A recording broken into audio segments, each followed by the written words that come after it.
mbokk yi salaamaaleykum di leen jaajëfal di leen ziar ñu ni bàyyi xel ñëpp macha allah di dellu si ci cette grande finale bi doxoon ci diggante Dande Leñol ak Deco pour CNP Zona 2025 di féliciter le président Kalidou Ba comité directeur bi di féliciter le parrain colonel Amadou Adama Ba bi jël 2 millions def ko ci finale bi zone jot 700 000 def ko ci finale bi une très belle finale macha allah di féliciter l'ASC Deco di encourager l'ASC Dande Leñol on a eu à vivre une très grande finale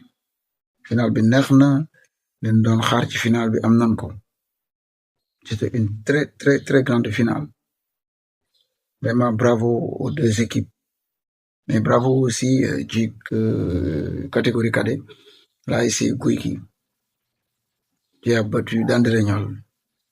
ci série tiro bi Gouy Gui ubbeeku na leen doon xaar ba léegi pour am coupe tey teenan ko di leen souhaité mu jig leen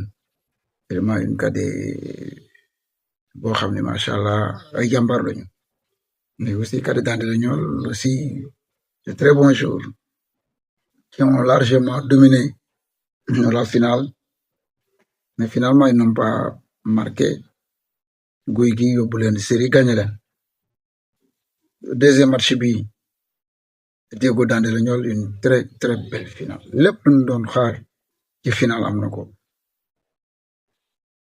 lépp lu ñu doon xaar ci wàllu fighting ci wàllu football ci wàllu mental bal bi daw na Dande Leñol presque 5e minute de jeu mu defal ko biiwu Subatel 9e minute Dande dugal deuxième bi ñëpp noonu le match est plié Dande di football des flèches très rapides de très bons joueurs très bons attaquants un très bon milieu de terrain le numéro 2 de l'ASC Dande Leñol pratiquement c'était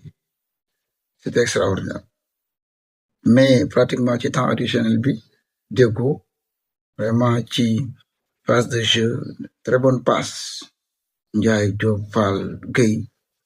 vraiment ñu dugal seen premier but par ci temps additionnel ñu dem mi-temps Deco ñëw 7e minute de jeu Deco égalisé ñu necc mook Dande compte par